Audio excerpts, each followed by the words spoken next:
Donc je pense que là vous vous dites qu'avec tout ce matériel, on se retrouve face à une espèce d'usine à gaz qui n'a plus trop rien à voir avec HeroQuest. Euh, donc je vais simuler un tour de jeu pour vous prouver que finalement ça fonctionne assez bien. Euh, donc là on se retrouve avec un groupe constitué du clerc, du druide, du nain et du barbare. Euh, donc lors de son tour, un héros se déplace puis effectue une action tout simplement. Donc, pour se déplacer c'est simple, on prend le total de points de vie restants du héros et on lance un dé qui vient s'ajouter. Et ça constitue votre réserve de points de déplacement. Donc le clerc on va dire qu'il lui reste 4 points de vie, il lance un dé, 5, donc 5 plus 4, 9. Il a potentiellement 9 points de déplacement pour son action de déplacement. Donc là, il se retrouve dans un couloir qui n'a pas été sécurisé, donc il peut potentiellement déclencher du piège. Donc, avant de commencer son déplacement, il lance un dé, son dé de piège, qui n'indique pas de bouclier noir. Du coup, il ne déclenche pas de piège et peut effectuer son déplacement de 9 cases. Donc il va faire une case, il ouvre la porte, ça ne coûte pas de points de mouvement, 2 cases, et donc il lui restera 7 points de déplacement. On est obligé de pénétrer dans une pièce pour en générer le contenu. Donc comme il vient d'arriver dans une pièce vide, il pioche une carte exploration, et cette carte exploration lui dit de placer une porte vers un couloir et une porte vers une pièce. Donc ici on n'a qu'un seul couloir de disponible, puisque celui-là a déjà une porte. Donc on place la porte comme bon nous semble, il n'y a pas de restriction, si ce n'est qu'elle doit absolument donner sur un couloir. Et on place la seconde porte vers une pièce. Donc même chose, on choisit vers quelle pièce. Donc là on a le choix entre celle-ci ou celle-ci. Donc on va aller vers celle-ci. Donc là on a placé nos deux portes. Ensuite la carte exploration nous dit de piocher une carte matrice. Donc je pioche une carte matrice et cette carte matrice me dit que nous avons deux snotlings et deux gobelins dans la pièce. Comment placer ces monstres dans la pièce? Vous pouvez voir que le plateau a des cases numérotées en fait. Dans chaque lieu, il y a des cases numérotées de 1 à 12. Donc on lance 2 dés, je fais 6, ça veut dire que le snotling, le premier snotling, va être placé sur la case 6 du lieu, qui est ici. Et on procède de même pour les autres monstres. Donc là on fait 12. La case 12 elle est juste à côté. Puis 8 pour le gobelin. La case 8 elle est là. Et enfin 8 encore. Donc comme la case 8 est déjà occupée, on ajoute 1 jusqu'à désigner une case libre. Donc ça fait une 8 plus 1, 9.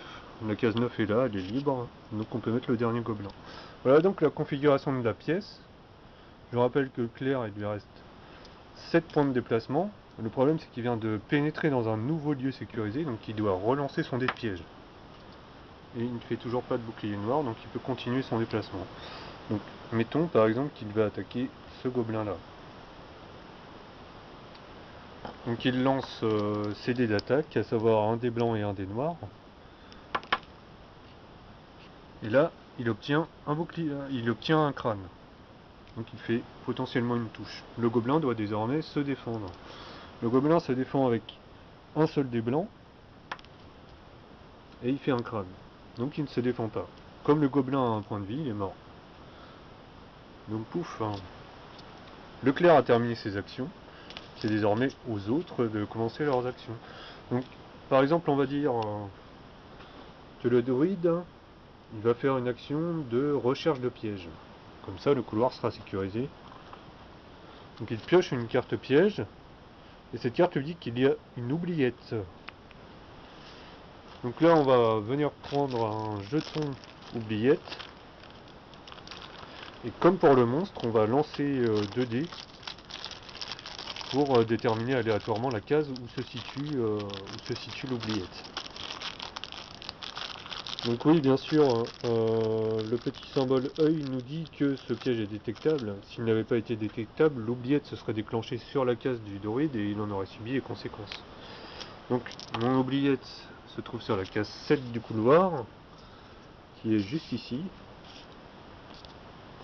Et comme je n'ai toujours pas obtenu de carte pas de piège, je dois continuer à piocher une carte piège jusqu'à obtenir une pas de piège.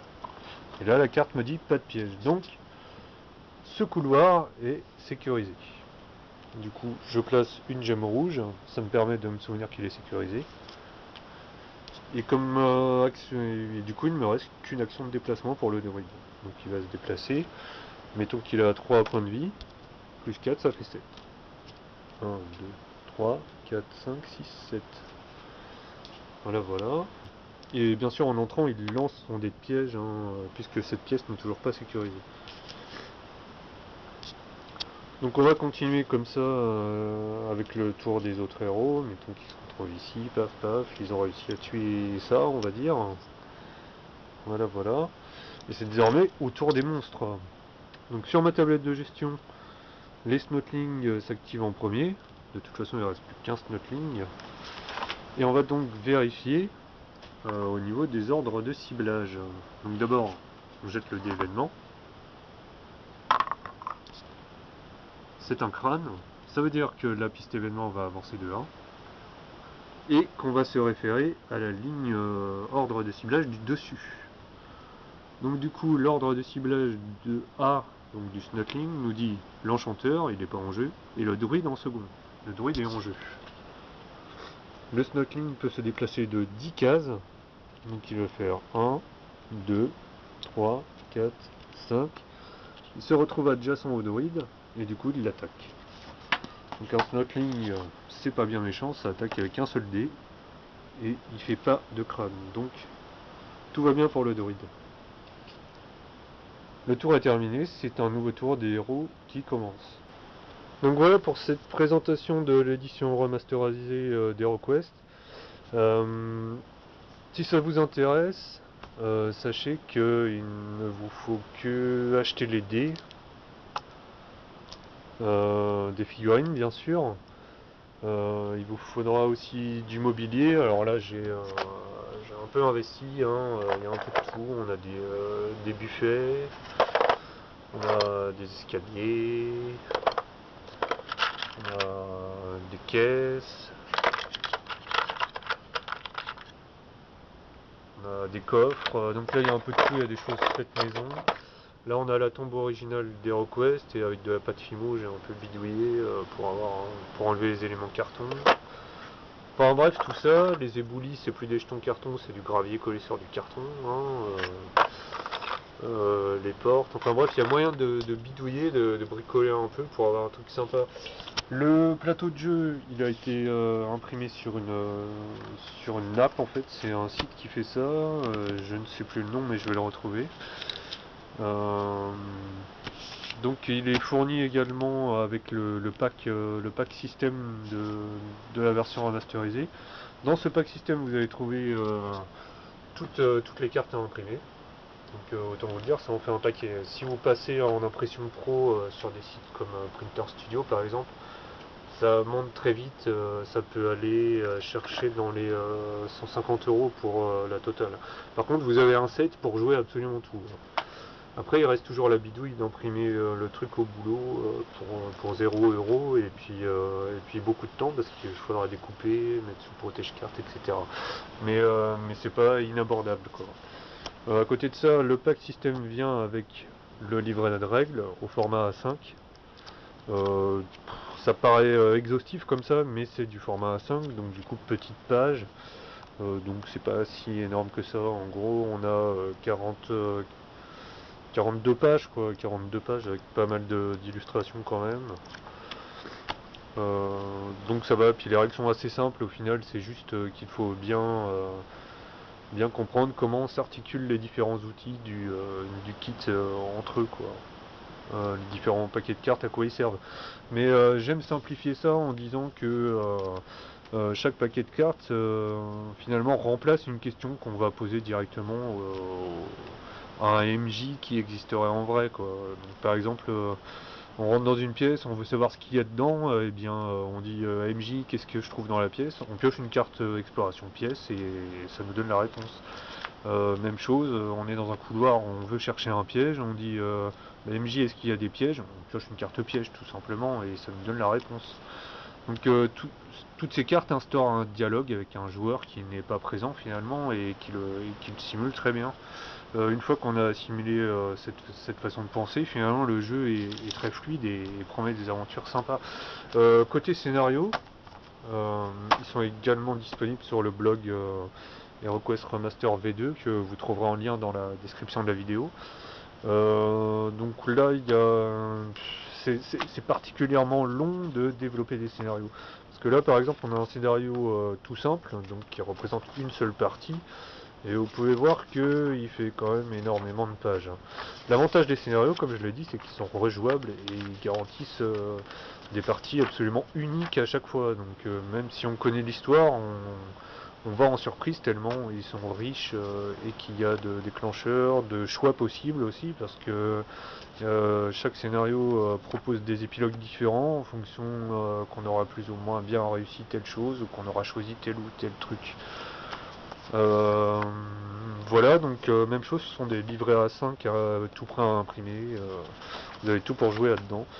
Donc on a un scénario qui se passe principalement avec des Skaven et où on doit aider un nain à retrouver un héritage perdu puisque sa mine a été envahie par des Skaven.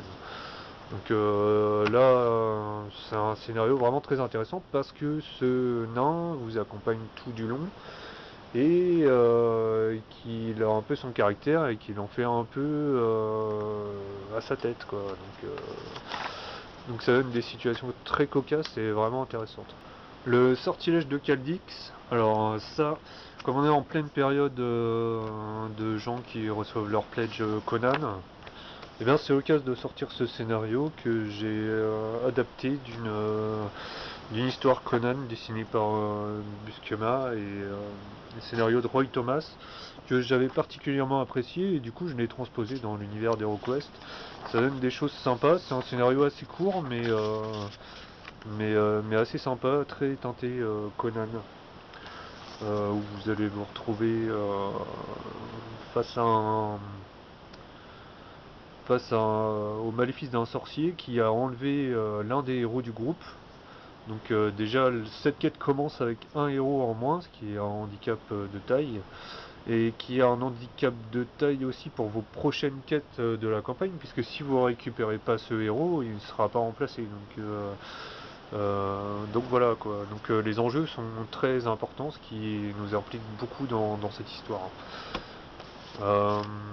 Ensuite, on a un des membres du forum, un certain Will Manx, qui m'a aidé aussi à rédiger les règles, qui a développé ce diptyque, donc une histoire en deux parties, euh, littéralement en deux parties, parce que vous allez faire deux parties, qui concernent les Skaven de Middenheim. Pour ceux qui connaissent Warhammer et son univers, Middenheim c'est la cité un peu emblématique de l'Empire. Et tout ça se passe dans les bas-fonds, dans les égouts de Middenheim, où les héros vont devoir démêler une intrigue, une conspiration contre l'Empire qui est menée par les villes hommes rats. Ensuite, on a un petit scénario, toujours fait par un autre membre du forum, cette fois qui s'appelle Nikos, qui s'intitule Le Marais des Trolls et qui fait la part belle au Fimir. Alors pour les plus vieux d'entre vous, le Fimir ça parlera je pense, c'est des espèces de cyclopes à un œil, des hommes lézards, qui sont en vérité des hommes démons et que Games Workshop a gardé à son catalogue d'armées seulement une année à cause de leur background un peu tendancieux, puisque ces hommes démons ces hommes démons n'avaient pas la possibilité de se reproduire car leurs femelles étaient assez rares. Du coup, ils enlevaient des femelles humaines pour se reproduire, ce qui est au final un background assez glauque pour des jeux d'ados enfants quoi. Et Games Workshop a vite mis le holà là-dessus, ce qui en fait des figurines d'une grande rareté, sauf pour HeroQuest parce qu'on trouve finalement ces figurines assez facilement puisque HeroQuest a été quand même un jeu produit en grande série quoi. Le secret des Von Karloff qui est le premier scénario qui est aussi un diptyque et qui là est très centré sur des PNJ en fait que vous allez devoir sauver d'un manoir en flammes et avec lesquels vous allez interagir fortement. Donc beaucoup de dialogues, un fond d'enquête aussi. C'est une de mes plus grandes réussites je trouve et c'est un scénario vraiment très intéressant, très immersif aussi. Voilà, et ensuite on part sur du classique, alors là on est sur des quêtes beaucoup plus simples. Une quête fait seulement une double page, donc, et ça a pour intérêt de reprendre les quêtes officielles en les transposant avec les outils de la version remasterisée. C'est-à-dire qu'on peut rejouer aux quêtes originales, mais de façon aléatoire. Donc on pourra les rejouer indéfiniment. Par exemple la campagne du Retour du Sorcier, qui est une extension originale du jeu. Vous avez 10 quêtes qui suivent sous forme de campagne et ça permet de les rejouer avec les nouveaux outils de ce kit et donc potentiellement des nouveaux monstres, ce qui permet aussi de varier le bestiaire. Et enfin on a la Compagnie de l'Ombre qui elle aussi est adaptée d'une campagne originale. La Compagnie de l'Ombre, c'est un peu le cri de désespoir de MB lorsqu'il a vu que son jeu HeroQuest ne se vendait plus. Donc ils avaient sorti une dernière boîte en 92 en ajoutant des hommes d'armes en figurines dedans et en ajoutant cette campagne qui se présentait sous la forme d'un énorme poster qui mettait en scène 4 grands plateaux de jeu côte à côte. En gros c'est un méga donjon qui se déroule en 14 quêtes, voire 13. Voilà ce que ça donne. Donc ça en fait c'est la taille d'un seul plateau. Et en gros, ils vous poussaient en quelque sorte à acheter 4 boîtes pour pouvoir y jouer de manière démentielle. Même si, bien sûr, cette campagne est prévue pour pour être jouée avec un seul plateau. Et voilà. Donc chaque couleur correspond à une quête. Donc, par exemple, cette première quête de départ n'utilise que cette partie du plateau. L'autre, la quête bleue, utilise toutes celles-là, et ainsi de suite, ainsi de suite. C'est en quelque sorte une espèce d'immense labyrinthe où il vous faudra trouver une clé qui vous permettra d'ouvrir, d'accéder à une autre quête qui vous permettra de... Enfin bref, c'est un truc très intéressant aussi, à réserver pour les plus patients d'entre vous quand même et les plus motivés. J'avoue que moi-même je ne suis pas venu à bout de cette quête. J'entends pas par là qu'elle n'a pas été testée, puisqu'elle a été largement testée, mais j'ai lâché l'affaire avant d'arriver à la fin. Donc vraiment pour les plus motivés d'entre vous, et sûrement pas à commencer en campagne de base. Donc voilà, j'espère que vous n'êtes pas endormi sur cette vidéo trop longue, et surtout que je vous ai donné envie de vous pencher sur ce projet. Je sais que tous les fans de Dungeon Crawler ont été déçus depuis ces dernières années.